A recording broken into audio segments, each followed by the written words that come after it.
नमस्ते सबैजनालाई। हेर्नुहोस् न मेरो पछाडि बुद्ध, व्हाइट बुद्ध। नाम भन्न अप्ठ्यारो छ मलाई, जति गर्दा पनि यसको नाम भन्नै आएन। यति राम्रो रमणीय ठाउँ अनि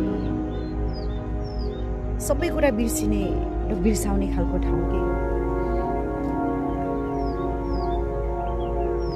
यस्तो राम्रो वातावरण सबैतिर।